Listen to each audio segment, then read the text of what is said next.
Thank you for joining me for this part 2 of my Alienware Area 51m review. Today I'm going to be sharing my experiences having had the last few days with the Area 51m and setting her up as my everyday workhorse. Now, as well as the Area 51m being the most powerful gaming laptop on the market, it actually comes from the Alienware's desktop replacement range.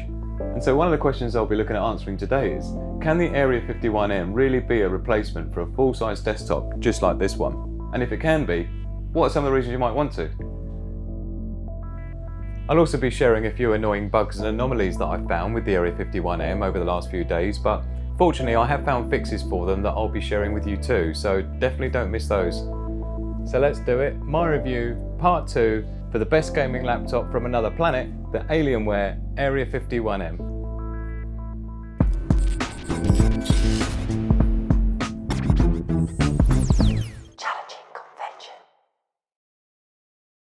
Please join me with your own choice of beverage. Mine happens to be tea. Before we go any further, I'd first like to thank every one of my subscribers. I really appreciate all of your input. Last week's unboxing video was classic. I really had a good time in the comments, and all of your likes means a lot to me. So if you are new here, my name's Andy and this is the Andology channel. Please subscribe, it's got lots of great videos coming up. I'd hate for you to miss them. And if you didn't see last week's unboxing video of the Area 51m, I'll link it up here for you because there's a lot of information in there. I go into a bit more detail about the actual specifications that I ordered, some of my initial first reactions and some things like that. So definitely go and check that out. And if you do enjoy this video, please give it a like along the way. I really appreciate it and it really helps me out. So what we're going to do, I'm going to just briefly go over the specifications here and I'll give you a rundown of the actual structure of this review so you can follow it along with me. So let's get into it and let's do it. So I guess the most obvious specification, as you can tell already, is the dark side of the moon colour that I went for. The other option was the lunar light. And the reason I went for the dark side of the moon, first of all, it matches in with all the stuff that I already have in my office and in my studio, so that kind of made sense. But also, I felt like with the lunar light colour, although I really like the look of it, I felt like if I'm using it outside or in somewhere where there's high levels of light, then I'm going to get that glare and it may be a bit distracting. And so that was my reasoning behind it. Same with like my iPad, you know, I've got the black bezel version of the iPad. You can also get the white bezel, but I just feel like the black bezel, less distracting, less glare. So that was the reasoning behind that. Just quickly as well, Veritech Girl, thank you very much for your comments in the last video for the unboxing.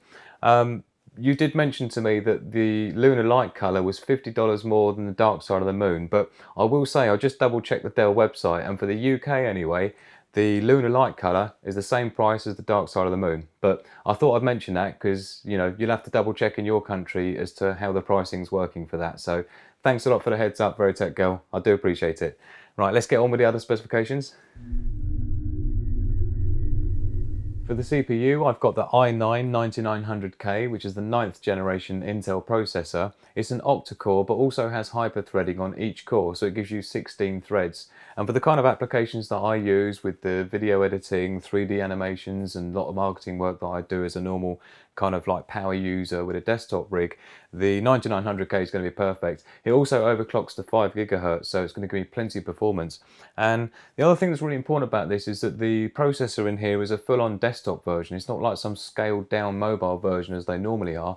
So that's very unique. So you can't really compare it to another laptop that you see out there that may have an i9, because as a desktop version, it generates the full wattage. And from the benchmarks that I've seen around the web, you're talking about 95% performance of the desktop version of the i9-9900K, so that's pretty good going. Same is the case with the RTX 2070. The GPUs that they put in the Area 51m, they're also full-on desktop versions. So you can't compare them to some Max-Q scaled down low watt version. This is full-on desktop performance. And the 2070 for me was the sort of happy medium, the Goldilocks zone, if you like. 2060 version, if you saw my last video, you'll realise that in fact you don't even get the side vent gubbins inside with the 2060. So the problem with that is that when you want to upgrade later on, which is one of the whole points of the Area 51m, is its upgradability. But if you've got the 2060 and you want to upgrade your graphics card later, you're going to have to buy all that extra stuff for the thermals that go in the side vents, because they're just dummy vents if you've got the 2060. So I went for the 2070. Couldn't afford the 2080, and to be honest, it's kind of diminishing returns. You get about 10-15% performance increase max from 2070 to 2080. So that is something that I could upgrade down the line, but the 2070 is going to see me well, and particularly if you're going to be gaming in 4K, you might see the difference, but I'm going to be full HD, 1920 by 1080, so the 2070 along with the i9, it's going to be bang on. So the RAM, I've just got 16GB in here, main reason being it's very easy to upgrade later on to 32GB, which is probably what I'll go for. But it was important that I saved the money on that, because for me it was more important to put the money into the screen, which is not really something I can upgrade later quite as easily. So as a result, I've got the full-on shebang, the 144Hz refresh rate, we've got the G-Sync as well. That's important, particularly with these high performance graphics cards that can draw at such high frame rates. It's important with a G-Sync, it keeps the synchronization of the data from the graphics card to the display. Otherwise you get tearing, the graphics card sending display data before it's ready to draw it, and you get all the stuttery sort of tearing business going on. So I've got the G-Sync, which I'm happy about. Tobii eye tracking, I have had a little play around with it, it's quite funny, but I'm not sure what the application is of that later down the line, but you never know. At least I've got that technology there to start with, and that was the idea. So that's what I did there. I saved a bit of money on the RAM so I could put it towards the screen. And finally, for the specifications, we've got the internal storage, and the C drive for me is really important because of the big applications that I use in my media work. So I went for two 256GB M.2 drives. Now these are NVMe type memory, very good throughput, great read and write speeds, particularly when coupled with a RAID system like this in RAID 0, which is striping. It's where you allow two drives to operate as one, and they're much faster for read and write speeds. Like I say, very important for me with the applications that I use. The benefit with using the M.2 drives as the main C drive is it frees up the 2.5-inch laptop bay, which I've got in there a 1TB, like a dump drive. It's quite slow because it is a hybrid, so it's got some SSD cache on there, but it's still a platter-based hard drive, and I do hear it spool up when I double-click a file. It's like, so it's a little bit slow, but it's fine for what it is. It's a nice big drive. I can dump all my work on there temporarily while I'm working with it. And so that's what I've done with the internal storage, and that's about it for specifications.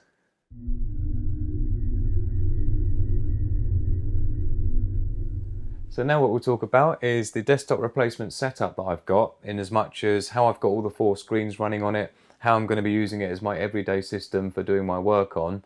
I'll touch on as well a little bit about my full-size desktop water-cooled system, because ultimately that's the desktop that this desktop replacement is replacing. So we'll get into that. We'll look at the ports as well and the connections that I'm using with my configuration. I'll explain what I'm doing here. I've got a few ideas about cable management, a few little things that I might invest in, which can mean that there's like minimal number of cables we need to have plugged in. I'll take you through that. And then we've got the first impressions. I've got a microphone all set up. We'll check out the noise levels and see how long it takes to boot up and some things like this. And then we'll go on to have a look at the display in more detail. We'll run the Alien FX so we can start playing around with some of the RGB lighting for like the keyboard and some of the other areas that you can control lighting for. And then we'll get into the bugs and anomalies, which to be honest I'll probably feed them throughout as I come up against them as we go through the process of setting it up with all the cables and setting it up with the audio and the monitors and things like that. And so watch out for those, because I'll slip them in along the way as they're relevant. There are a few things that I've come up against, but I have managed to fix most of them, and the things that are left I'm sure I'll figure out, and I know they're not really biggies anyway. So let's get to it then. We'll get into the desktop replacement setup, and I'll take you through as we start to connect things in. I'll let you know what they are and why I'm doing the things the way I'm doing them. So let's do it. So as I explained before, the Area 51m is part of the Alienware's desktop replacement range, and so I thought I'd quickly give you a heads up as to what desktop I've been running over the last 5 years or so, as to what the Alienware Area 51m is going to be replacing. And it's a water-cooled custom built system that, like I say, about 5-6 years ago I built that, and I kind of went all out. It's all water-cooled graphics card, water-cooled CPU, which is a 990X, which is a hexa-core CPU. Very expensive when I bought that. That was about $1,500 just for the CPU, and so even the bits power fittings for the water-cooled system, very expensive. So I put a lot of time, effort and money into that system, and it's it's done me really well for many years. I've upgraded bits and pieces along the way, and so it's quite a tall order for me to go to a laptop as a desktop replacement, but I am hoping I can see extra benefit from having the Alienware Area 51m, if nothing else, obviously performance. Now, although the 990X CPU, the Extreme i7 that's in that, is a very well respected CPU, it's 135 watt worth of power in that thing versus 95 watts that the 9900K consumes that's in the Area 51m, and yet I've seen some benchmarks online comparing the i9 9900K desktop CPU, which is in here, to the 990X CPU, which is in my desktop, and the Area 51m is basically, you know, it's smashing it by about 4 times the performance for something that takes, you know, like 40% less power. So very impressive what Intel's managed to do with the latest i9 CPUs. So I can tell you now it's going to be a performance increase for me immediately. But going from a desktop to a laptop, one of my concerns is obviously, you know, it's a custom built system. I've got as many ports as I want on there really, and I can add things in. Not so easy with a laptop. So my first concern was I going to be able to run the dual screen system like I like to with the Area 51m? Now, to tell you now, if this is all running from the Area 51m, all 4 screens, so at the moment it's looking good. Now, the way I have it set up is so that I can, you know, I can drag something all the way through all of the monitors, yeah? And it means I can have different things on different monitors. So for example, my main workspace, the video editing, for example, it's nice to have your scrubber timeline going all the way through. And then, you know, maybe the other screen I'll have something like, you know, an internet radio or something like that. And maybe YouTube open on another screen, so I can see how many millions of subscribers I've got. So that's kind of how I have things set up. And like I say, I was a bit concerned that I'd be able to achieve that with the Area 51m, and it, obviously, as you can see, it's all working fine. So what I'm going to do is I'm going to break it back down, and then I'll go through all the connections one by one, and I'll let you know how I'm doing certain things and what's plugged into where, and obviously cover over a few of the gotchas and a few of the little bugs that I came across. So we'll get into that now, but just so you know, that's my intention. Is obviously I'm replacing my desktop with the Area 51m, and I'm not actually sure where it's going to go at the moment. I mean, at the moment I've got her sitting here, but to be honest, I'm not that happy about that, because to be honest, this is kind of where I have my tea, right? This is my tea spot, and so I think it's quite obvious what's going to happen in time, right? And I just know my luck, so I don't think she's going to be there, and I'm not actually sure if I'm going to completely decommission my water-cooled custom build PC. But I'm certainly going to move it, so I may end up having the Area 51m in the corner there, and the way I've configured it, which I'll go through with you as well, is that I can simply close the lid and the screens will rejig themselves around, so that now it's only using those three monitors, yeah. And so the theory being is that I could have it shut up in the corner with the lid shut, and obviously I can just work away here. And I haven't got to worry about it being sort of out in the wind and perhaps going to get damaged or something dropped or spilt on it. So I'm not quite sure on the plan yet. I'll maybe do an update on that, but that's how we are so far. So we're kind of in test mode with her sitting here, but I'll take all the connections off and I'll bring you in closer, and we'll go through what everything is plugged in and what my plan is as well for, as I said, about the cable management, because this does have a Thunderbolt 3 socket, and there are things that we can do with Thunderbolt 3 which I'll get into, so that's one of my plans. So let's do the connections next then. Right, so let's take this bit by bit. We'll start off with the power supply and get it powered up first of all. So these are the one with the blue LED on the plug is the 240 watt power supply for the 2070 graphics card, and the one without the blue light is the regular 180 watt. Now I have actually run this quite a lot with just a single power supply, and it runs absolutely fine for standard desktop work. Of course, if you want the full performance from the graphics card, you're going to need to be using both. But I've got a spare 330 watt power supply that came with my Alienware M18X. And in the last unboxing video I go into a bit more detail with that. So power's done. Next up is the extension cable for the display port, and so I use this. You see there, it's just literally display port to display port socket, and that's enough to get round the back of my monitors. So the DisplayPort is what I use to run the dual Dell Ultra Sharps, and so that's the extension cable. And then in the back of that we have a DisplayPort splitter. And so the idea with this is got literally just USB there to power it. There's no data there, it's just USB for 5-volt power. So I've actually got an old iPhone charger that I have around the back with an extension just to power it, and then you've just got your DisplayPort. And so your DisplayPort's going into the extension, and then on here you'll see we have the DisplayPorts which I link up to each screen. You can buy one of these that has three, a triple splitter. This is a dual one, as you can see. Smarttech.com. I'll put links in the description for some of these things if I can find them, and then that'll help you out if you're looking to achieve a similar setup. So of course then it's just a case of your DisplayPort cables, which will feed into there, and then the other one for the other screen, which is round the back of the monitors. So that's the displays. And then next up we have the Full HD TV, which I'm using just the regular HDMI port for that, which works fine.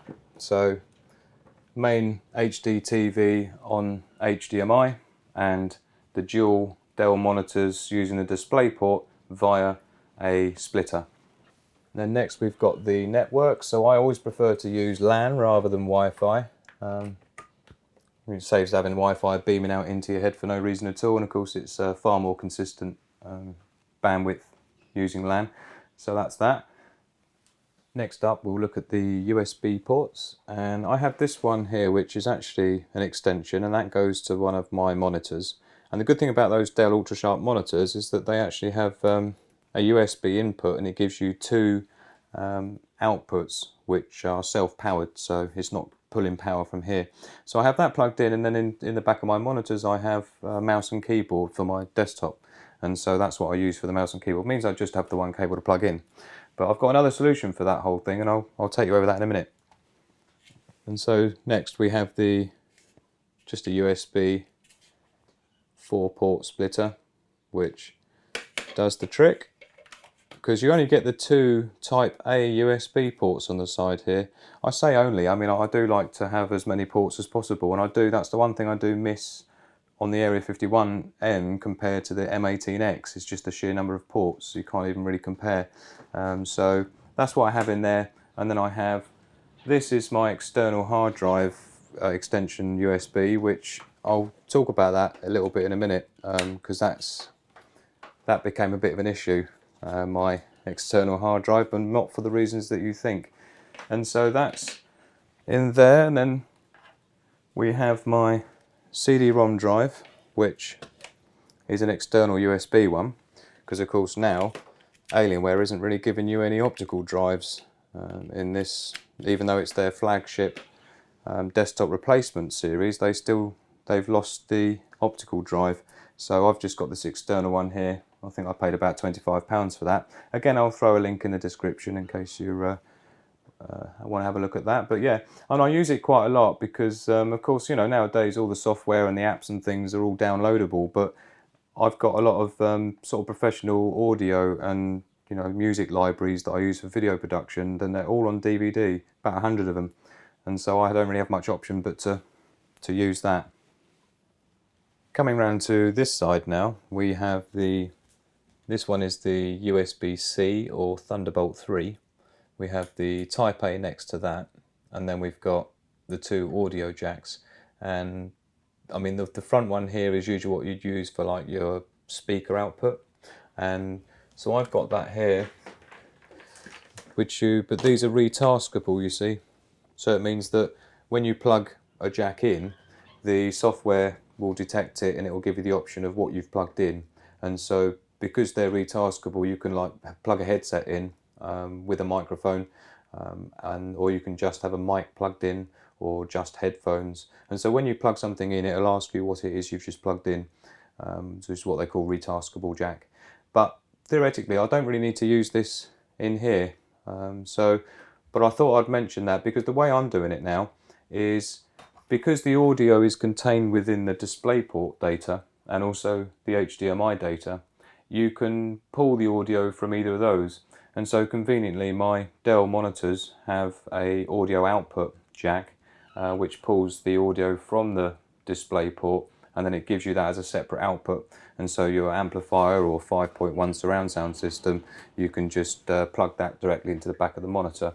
So that's that's one less cable to plug in, so to keep it neat and tidy. But I've got another idea for cable management which I'll get onto in a second. So the Type A port here, this is actually a power sharing USB Type A port, and meaning that when it's turned off or shut down, as long as your power's connected, you're going to get power coming out of here. So you can still charge your devices and things like that and power your devices from this USB port, whether it's turned on or off. Whereas on the right hand side, the Type A's, they're powered down all the time. The laptop itself is powered down, so bear that in mind.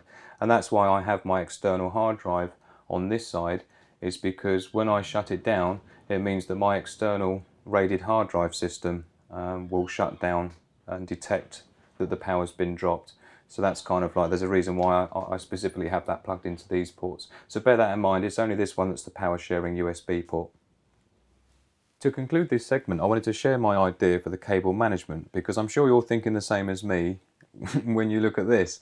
And so what I've done is I've bought a USB-C to USB-C extension. So nothing special, just USB plug and socket, right? Now I went for the right-angled version because I felt like that would be nice and neat and tidy. And so my plan is to go ahead and get a USB-C hub. And the great thing about USB-C, first of all, the plug is reversible, so you can have that either way round. But it's basically the throughput. I mean, you're talking like 10 gigabit per second on USB 3.1 or USB-C. If you're using this as a Thunderbolt 3 port, that can be up to 40 gigabit per second, but it depends on the cable you use. But because of the amount of data throughput you get with the USB-C, these hubs that you can buy, you can get some pretty stonking ones which have got all sorts of peripheral attachments on them. And so what it would mean is that I could swap out most of these things and just buy a hub. I'll show you the one that I'm interested in, and it's got HDMI on it, it's got the network, and it also obviously has the USB ports. And so what it would mean for me is that, you know, to limit the number of cables that I need to have plugged in, all I would really need would be the USB-C. We wouldn't need the network. We wouldn't need the HDMI, and neither would we need either of the USB ports. And so what it would mean is that, you know, in terms of if I'm coming in and I'm plugging it in and unplugging it, there's literally just two ports as well as the power. And so in fact there is actually a USB-C hub that I've found which has a DisplayPort output. Now I'm not sure if it can carry enough data to support the DisplayPort dual screen resolution for DisplayPort plus the HDMI plus all the USB and the network all going through the one USB-C port. So I'm not sure what the deal is with that, because at the moment I haven't found a hub that can do DisplayPort and HDMI, but I have found a hub that can do DisplayPort, and it has a USB-C output from it, so you could go into another hub and then have the HDMI and the network on that one. So that's just a theory at this point, but either way my plan is to go with a USB-C hub, and then everything else can be tailing off the end of that behind the desk. No one has to see it, and much neater installation. So I thought I'd share my plan with you, and I'll put links in the description as well, and then you can go and check out some of the USB-C hubs that are available, and you'll get a feeling of what I'm saying about being able to have all these devices plugged in behind the desk. So I've taken you through the connections and ports of the Area 51m and how I've got it set up as my desktop replacement, and it kind of brings me on to the main point of the review in my mind. Now I don't know about you, but I've seen quite a few of the Area 51m reviews out there, and particularly the bigger channels. It's a bit disappointing, and to be honest a little bit frustrating if I don't, you know, bit of a rant. But as I mean, I've been in marketing and sales all my life, and if I'm ever doing a presentation for a product or I'm looking at the specifications of a product, the first thing I'm bearing in mind in a review like this is what's the actual purpose of the product? Who is it designed for? You know, what was its intent? And Alienware's Area 51m is, you know, supposed to be its desktop replacement range. And so when I see reviews where people are complaining about it's heavy, or they're complaining about the battery doesn't last 10 hours, or you can't slip it in your handbag like you can an iPad, well, it's not designed to be an iPad, right? So why are you comparing it to an iPad? Yeah, when you're talking about battery power, you're not comparing the performance to an iPad. So why would you compare the portability to an iPad? And I use that as an example, but it just that's the way it seems. And so for me, when I'm reviewing this, I'm looking at it, saying to myself, can it actually replace a desktop, and would I be happy with it as an alternative? Because that's what it's designed for. If I want something thin and slim and lightweight that's a gaming laptop, you've got the Alienware 17 for that, right? If you want something that's the battery's going to last for 10 hours and you can slip it in your handbag, you've got an iPad for that, right? This isn't what that's designed for, and it was never intended to be, you know, used like that. And so when I'm looking at this now, I'm thinking, well, what are the benefits of having the Area 51m over my existing water-cooled desktop? And the reason that I always build water-cooled systems is because it's really the only way that you can get that amount of performance without having that, you know, major whirring noise of the fans going. So the great thing about water-cooled systems is it's very efficient, so you know the noise is pretty low and you still get to have that maximum performance. Now the Alienware at the moment, I mean, we're going to do some tests in a minute and I'll let you hear how loud or quiet it is. And you know, we're going to get into the boot system, and I'll show you what I've got going on in there in terms of the setup. We've got a few of the gotchas as well yet to cover.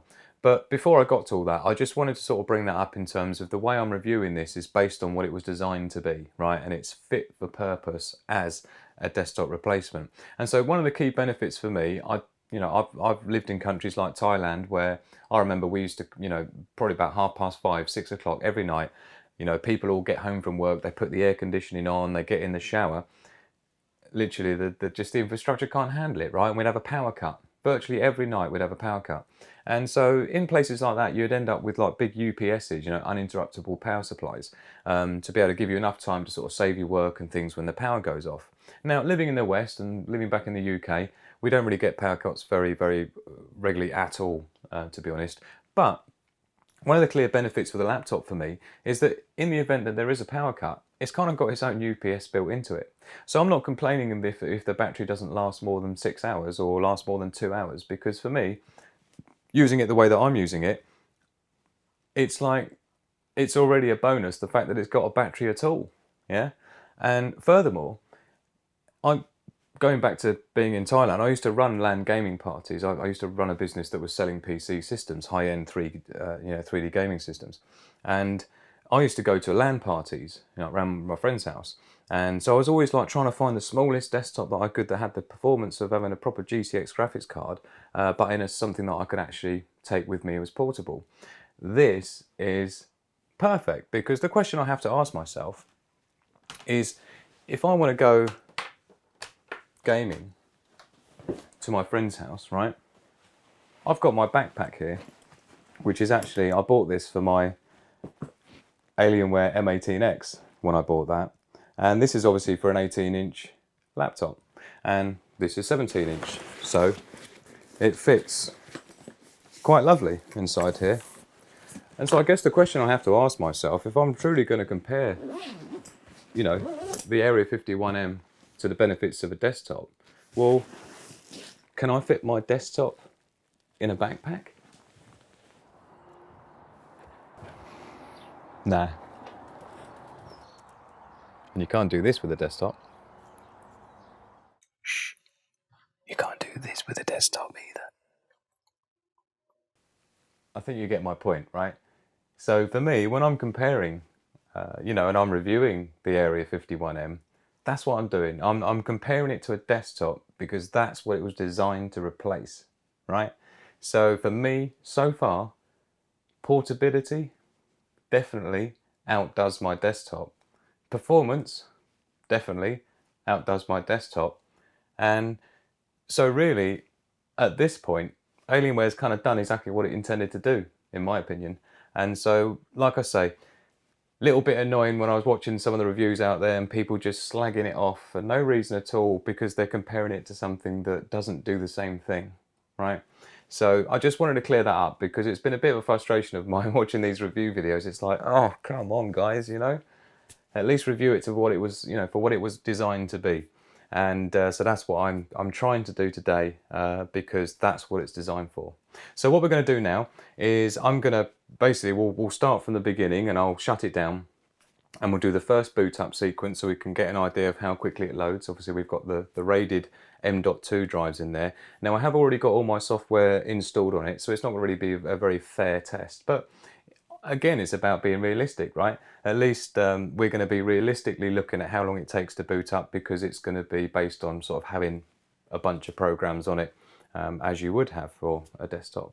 And so that's what we'll do, and we'll get into the Alien FX as well. I'm keen to show you some of the lighting features in there because it's beautiful looking.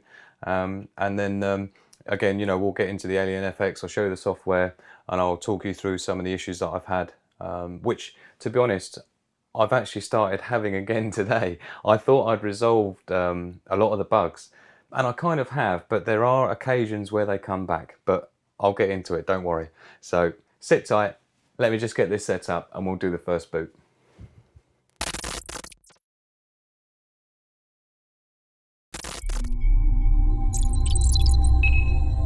Please like, share and subscribe.